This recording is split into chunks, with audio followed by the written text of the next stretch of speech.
Hello and welcome to the Euro What, episode number 88, part 2 for the week of June 22nd, 2020. I'm Ben Smith, an American trying to make sense of the Eurovision Song Contest, and this week I'll be talking about a specific 12 minutes from the 2007 edition with Justin Ladia. Hi, Justin.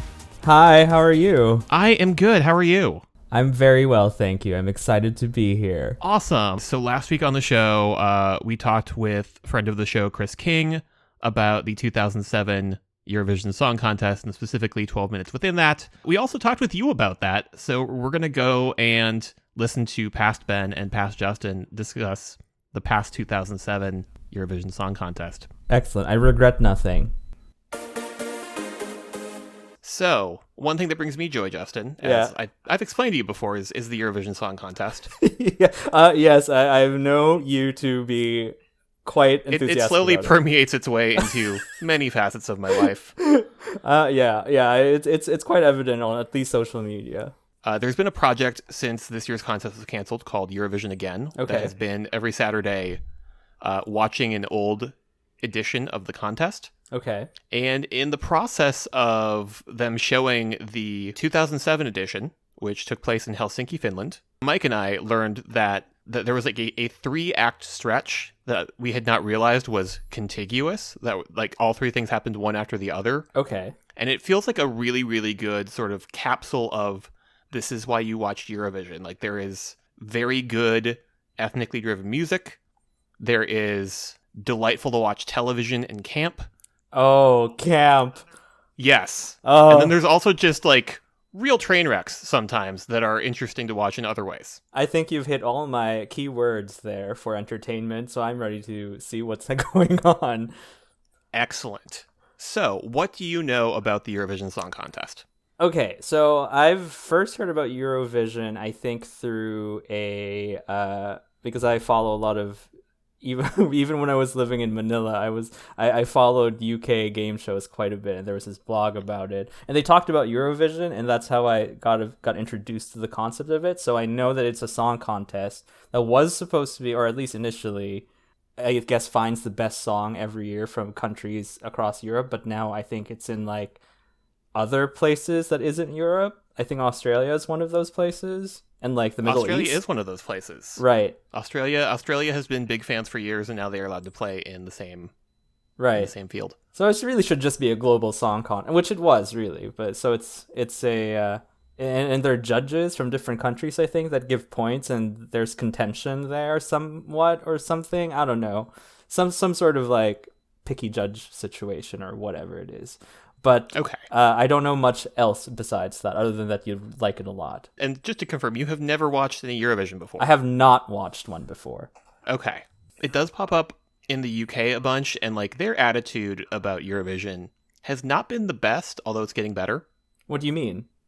Let's see. So with the UK, they've won it 5 times. Okay. So they've won it a number of times, but in the last decade or so, and maybe even like the last 15 to 20 years, they have finished very often towards the bottom of the chart. Okay.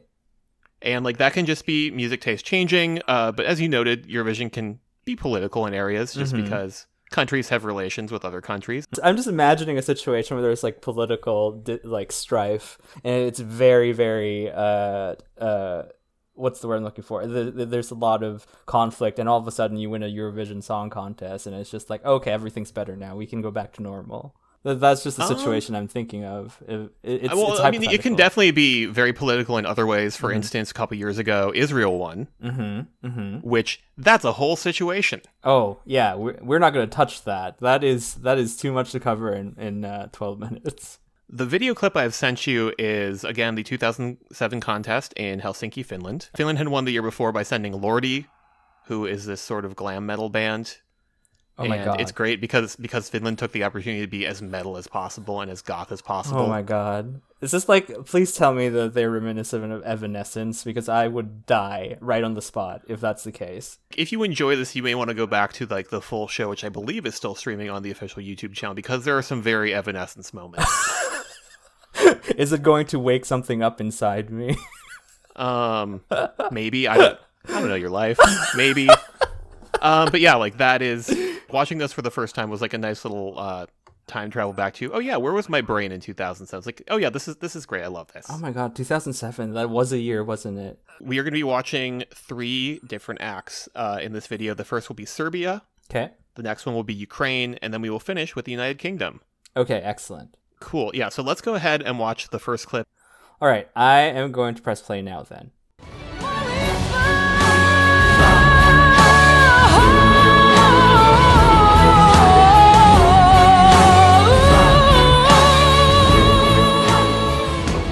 All right, okay. Okay. So that is Serbia's Molitva. Molitva? Molitva, yeah. Molitva. Okay, got it. All right. Well, that was. I feel like you're easing me into more crazy later, because this now. It's a good warm up, because it's like, oh, this is really good. Yeah. It is very. As I said earlier, it is very sapphic. Mm-hmm. Yes. The lesbian vibes really did come out in this performance for sure. Yes. Serbia said lesbian rights. Yeah. Serbia did say lesbian rights, but I mean, I just want to know a few things. One, what is the number of their hairdresser? Because I want that for myself. Those tasteful, intense curls that they have, each of them, very nice. Reminds me of a good Dr. Seuss novel book. Mm-hmm. I was hoping for more production value straight away, but I feel like that's going to come up soon. The contest has sort of the contest started out as like a television thing, and for a long time it was very much about the songs. So you would have like the lead singer in front, and then you would have like all of their backing singers in a row. Oh, so that's just that's a format, I guess. Yeah, like that's a format, and like somewhere along in the 2000s it really starts transitioning to an arena show. Oh my gosh. And acts start doing more production. As we keep going, you will see sort of different styles, because I think it will really vary from country to country and song to song. Are we talking like Beyonce levels of arena production? In terms of like a pyro / wind machine sort of a situation? Yes. Oh my god. Well, yes, like wind machines everywhere, real good pyro. Oh my god. I cannot wait. Okay. Any other questions on Serbia? Yes. What was the song about, actually? What was that about? The English translation of Molitva is prayer. Okay. And that's all we know. Not actually done a ton of analysis on the lyrics. Like, I just that's one thing I like about kind of digging into Eurovision stuff, is that just completely appreciating a song where you have no clue what's being said. Yeah. It could be a double entendre of sorts, because like Madonna has a Like a Prayer song, if you know, as everyone knows. But obviously it's not a religious song necessarily. So I'm gonna dig into that and see whether this is some sort of thinly veiled message for something else. You know what I mean? Pulling up the lyrics right now, because I'm curious enough to just like. Oh yes, I mean, Eurovision, I think, seems to be one of those things that causes quite a bit of curiosity, or stirs a bit of curiosity in quite a bit of people, myself now included. The little sort of pre-chorus bit before Molitva is, but I can't lie to God as long as I pray, and I'd be lying if I said that I don't love you. If I remember correctly, I could be completely wrong, and if I'm wrong, I'm going to have Mike cut this. But I think at the time this was performed, she was not out. Oh. And she came out later. And I think that may have been just because of the climate in Europe. Right. I don't know what 2007 versus now. Yeah, Serbia must have had I don't know too much about Europe. All I know is, a bunch of North American stuff, unfortunately. But, maybe I should expand my horizons and really look into Serbian culture, because it is intriguing. Especially with that hair and those shoes. Yes. The shoe, I'm still shook by the choice of a Reebok with a nice pantsuit. You know what I mean? That is a very Karen-ish thing to do, but she clearly isn't a Karen. She's more of an Ellen. You were asking about like pyro and wind machines, and it's very notable that this one just kind of doesn't have that. Like it's very much about the song, and like the stage presentation is kind of pared back. How did this one do in regards to its placement in the competition? We will talk about that later. Oh, okay. I'm not going to tell you yet. I want you to see the other two things. Okay, got it. Are you ready to keep going? I am. Oh, one other thing I wanted to talk about is you probably had questions about what that weird video before the song actually started. Yeah, was. Okay, let's talk about that, because I am confusion. What is that? So when you're doing sort of a large stage show where you need to very quickly go from like act to act to act, because like this happens over the course of one night and you have 26 countries generally performing one after the other with maybe a few breaks here and there for like audience bits or like things with the host of the contest. Right. So often, rather than showing like setup and takedown for each of those acts, you want to show something on screen while that's happening. So Eurovision will have what's called postcards. Okay. Oftentimes it is a way to do a touristy thing and promote your nation. Right. Other times, if you're Finland, you're just like, what if we had like a bunch of short films, each of which the theme was life is chaos? Is that really the theme? No, but like but like having watched all of these, they make no sense. They are not doing what a lot of nations do, which is either do something with the artist or do something with the country or do something with the artist and their country. Right. I think about 2014's a lot as like my favorites because what they did is they asked each band to find a way to make a representation of their flag. Oh, okay. Interesting. I feel like that would be a train wreck. Not entirely. Like there were some very cool things like Iceland's act went to one of their waterfalls and took a projector and projected against the waterfall. I love that. Albania like really committed to it because Albania's flag is like a big black bird in the middle of an all red field. Yes. Their singer that year got a tattoo and then they put like a red gel over the lens of the camera to make the red. Well, people are committed. Like that was full commitment. Yeah, that is quite the commitment for Eurovision, for television broadcasted competition about singing and songs and stuff. But it's important to some people, and I understand that part. Anyways, Finland's are just kind of out there. Yeah, and so my question is, why were they dressed poorly for a heist to turn on Christmas lights in a deserted avenue? Like, first of all, my question is, it's probably off. I mean, my assumption is that it's off because there's nobody there. So, like, why are you wasting the electricity to turn it on? And, like, why bother doing your freaking, like, cheerleader acrobatic thing for a guard that comes out, like, for a second, who doesn't even do their job properly, by the way. He just, like, looks outside for, like, 2-3 seconds with a flashlight. Doesn't even, like, go out to look around. No, he just, like, stands in the doorway. And then these... I mean, in fairness, it is, like, Helsinki, Finland, which I assume is colder. It's up there northwise. Well, not with Britney in one of those outfits who was wearing just like a vest parka. Like she was wearing like, all white. Like how midway through that statement, I'm like, wait a minute, Justin is in Canada. Yes, I live in Canada. So I'm just like, girl, what are you doing? First of all, why are you kids all dressed up nice and pretty and whatever? It doesn't even make sense. Please wear all black if you're trying to do something covert. No. It's just like, what is... Yeah, I agree with you. What is this story? Why is any of this? I could go off for about like a good 20 more minutes about this, but I think we have to move on because I'll just be ranting. So like, let's move on. Just understand that like there are going to be 2 more postcards.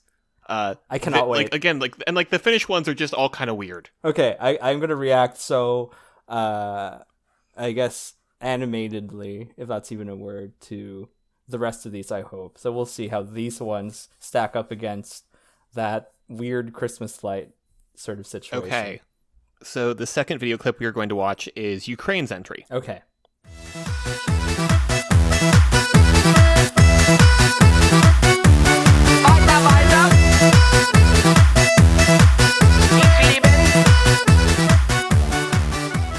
I am clutching my pearls. Turkey likes it. Turkey loved that. Greece, yeah. Okay, that was Ukraine. It's dancing Lasha Tumbai. Okay, dancing Lasha Tumbai. All right, what does that translate to? Funny you should ask that. It is a nonsense phrase. It sounds very similar to dancing Russia goodbye. Oh. Yeah, which, Ukraine and Russia, best friends. Yeah, but she wants to go Good relationship. Definitely not a problem. Oh, is she trying to, like, pander to the judges in that song? Is that, like, strategy? Because, like, I'd be shook. Here's the deal. If the title of the song was Dancing Russia Goodbye, that would be a political statement, and Eurovision is not a political contest. Drink. Yeah, but, like, okay, but, like, even if it was political, I'm still... like she had, well, she was she was active, to say the least. She is your single grandma after, wait, I didn't misgender the person saying well, no. As I'll say, I should take a step back. So, Verka Serduchka is a drag queen. It's a drag queen. That's why. Oh no! You just did not bring drag into this, honey. Oh girl, we're gonna talk about this now. I need some tea. Give me a second. Let me just gulp this down. 1 second. Yes. Okay. Drag queen. A Ukrainian drag queen. Looks. Well, I mean, I'm now looking at the Verka Serduchka Wikipedia page. It's slightly more complicated than that. It is definitely a drag stage persona for this person. I'm not sure if they would call themselves a drag queen. That's a very good question. Oh, so there's complicated identity sort of things happening here that we don't quite understand. So we can't. I'm gonna default to they then. Just to be safe. Let's do that. Yeah, let's do that. Okay. So yeah, they were having a good time.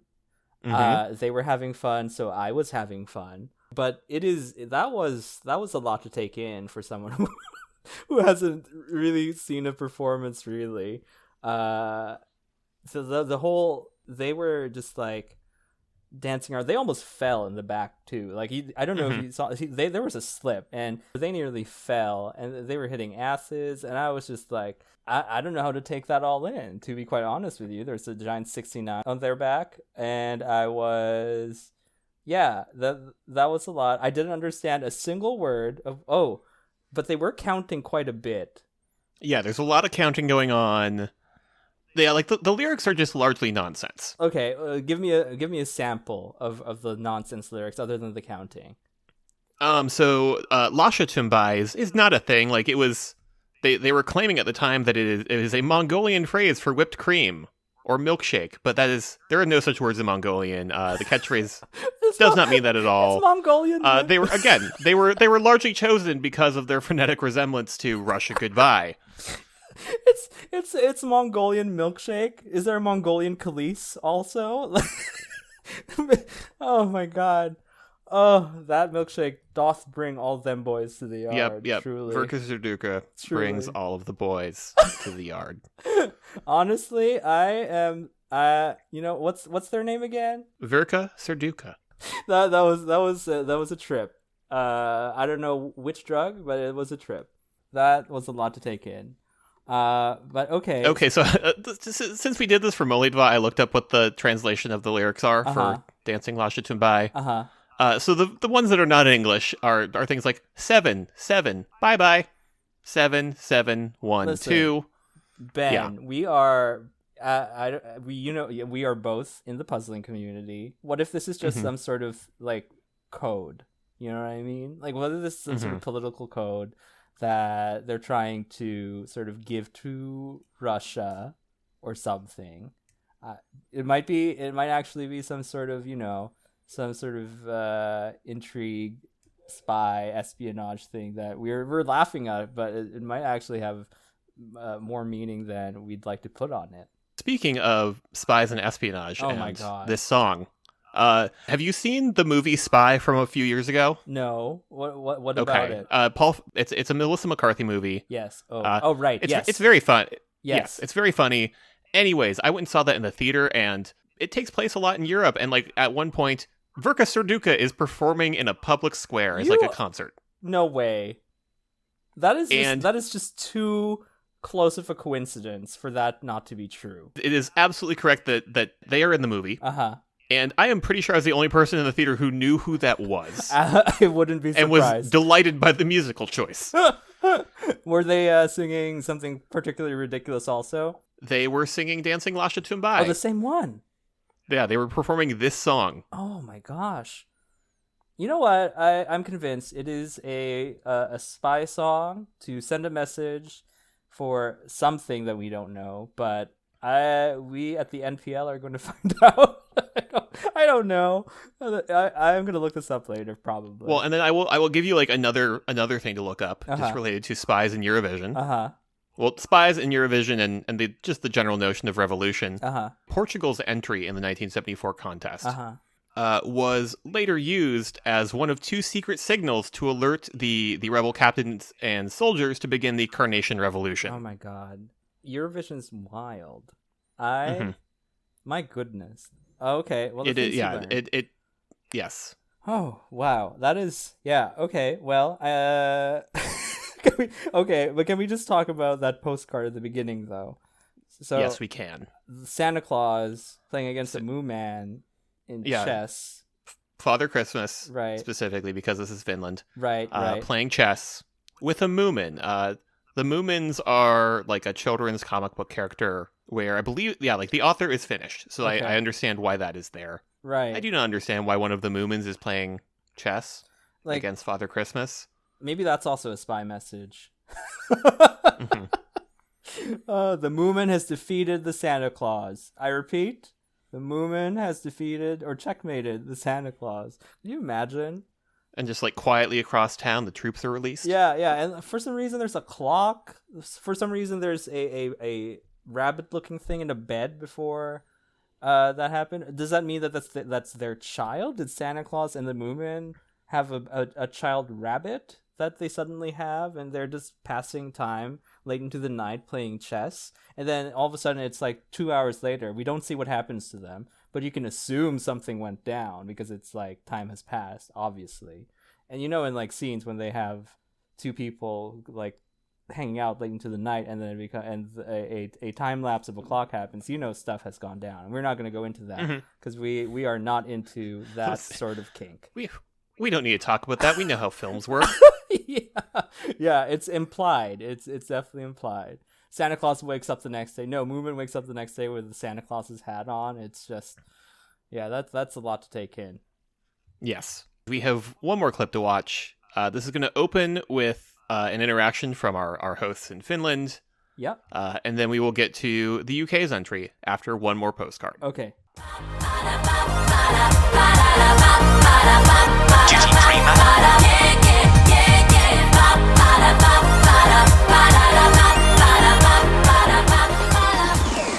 Where do I get a refund? Okay, so that was the UK. Okay, you hit me first of all with that somber postcard with Santa Claus not being happy about aging, and then you what is this UK? Okay, I can see why they're in the bottom now. Oh my god. This is Scooch. That is the name of the group, Scooch. Scooch. And that was flying the flag, parentheses, for you. Please tell me Scooch is still active. I need to hate listen to them. If they do not have a Wikipedia page, I will be upset. Actually, no, that's they have a Wikipedia page. Oh, do they? Yes. Oh, how? Yes, because they were a band before. Okay. Before Eurovision. Okay. And then they represented the UK at Eurovision. And then they subsequently just fell off the face of the earth. Looking at the singles that have charted, yes, they have fallen off the face of the earth. well, they certainly Scooch. Wikipedia says that they have been active 2007 to present, but that can mean a lot of things. Well, I mean, they're active in my mind right now, so I guess that is accurate. First of all, the entire performance looked like a no-name rip-off Britney Spears Toxic music video, and I am dissatisfied. Where is my bodysuit bedazzled with crystals? Where is my not-so-attractive passenger being transformed to a hot passenger? Where's my spy stuff? No, I am disappointed in the UK. They were terrible and dancers. It's like all of the double entendres that feel like they were imported from like a real stale old Britcom. They were, and it was so unnecessary.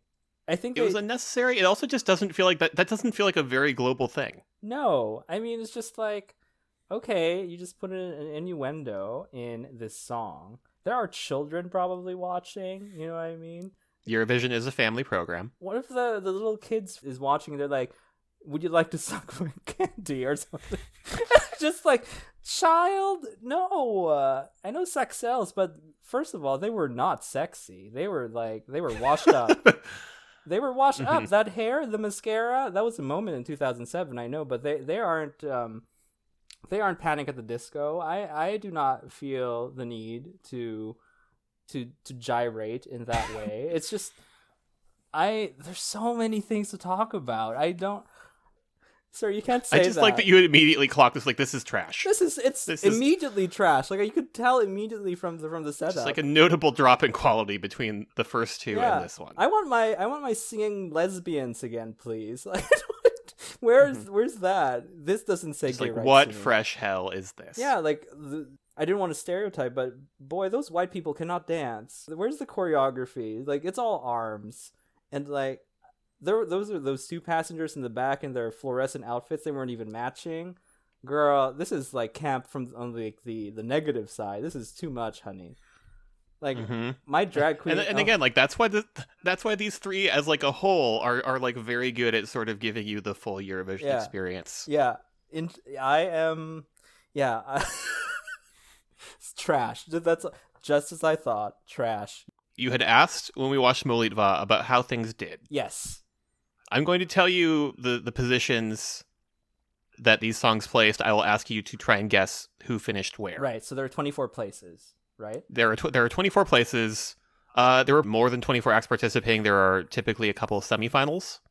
So Eurovision in the modern era now has 2 semifinals because even if every country sends a 3-minute song and a 3-minute song only, that's real long. That's too much. It's a lot. So what they did many years ago is when they set the semifinals, the nations that sort of help put in more money in terms of putting the show on as members of the European Broadcasting Union also get through. Mm-hmm.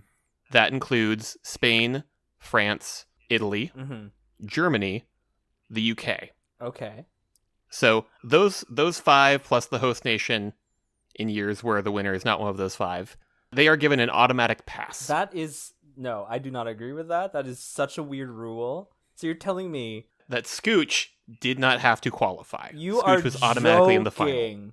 No, that is some BS, honey. That is no thank you. Scooch, try harder. Like, no, UK, try harder. Like, I cannot. UK, do better. You know what? Brexit was right. They need to leave. Like. Anyways, with that in mind, okay, the songs we have seen in this video placed in some order: first, second, and 22nd. You're joking. First, second, and 22nd, those 3. Those 3 positions. Oh my god. Who do you think placed where? Suddenly, like, I feel like that's a lot of pressure. It started out as a fun game, but now I'm like, I have to consider all my options. First, second, and 22nd. And we have Serbia, we have Ukraine, and the UK. 2007. So one of them won. One of them won. And this is in Finland? This was in Finland. Okay. I guess I can't really think too hard about it because, like, there's no stakes really at hand here. There's no stakes. Yeah, there's no prize. But I want to be right. You know what I mean? I understand that impulse immensely. Yeah. Oh, yes. Okay, let's see. So, just based on the fact that you said, no, but I think you're telling me the UK usually is in the bottom as a bit of a red herring. So I'm going to say that the UK actually placed, I don't think they went first. I think they went second. So I think the UK surprisingly would have gone second, unless you're just like, you're being nice and actually telling me that they were supposed to be 22nd. So I don't think they won. But if they did, that would be hilarious. And I'd die on the spot. Actually, I shouldn't say that. There we go. So we have Ukraine and Serbia. I think Ukraine, as crazy as it was, got first, and then Serbia with all those fine hairstyles ended up in 22nd. So that I'd say, yeah. So it's Ukraine, the UK, and then Serbia. Okay, so finishing in a tie for 22nd place. Okay, with 19 points total after the voting was the UK. Okay, it wasn't a trick. Okay, I should have went with the UK. Okay. Yeah, no. The UK placed 22nd in a tie with France. France? What did they do? They did a song. It was fine. They did a song. They did a song. I will note that the only nation who placed lower than the UK in 2007 was Ireland. Okay, All right. Which Ireland has won the contest 7 times, but their song in 2007 was real bad. So when that happens, do countries revolt like they do with football here in the States and the US and hockey in Canada? Just like go out into the streets and like flip cars over. Yeah. That sort of a deal. Yeah. I feel no. I feel like no. Okay. On the other hand, I have never really checked the news the next day after a Eurovision win to just be like, oh, rampant destruction in Spain. Okay, well that's interesting. I should have went with the UK with 22nd because you were cluing. Yeah, so I was telling you that the UK did a bad job. Yeah. Okay, well, I mean, I'm more interested to see who won anyway, so that is totally fine with me not getting that one right. Okay. Second place was Ukraine.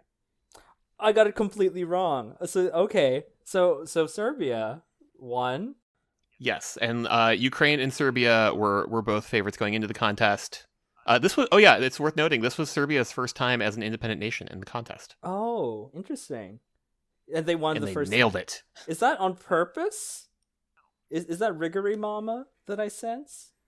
Is it Rigomoris? I can neither confirm nor deny. Reference, by the way. I don't know. Yes. Okay, good. No. I caught the reference. Okay, good. I'm a person of culture. I know what goes on.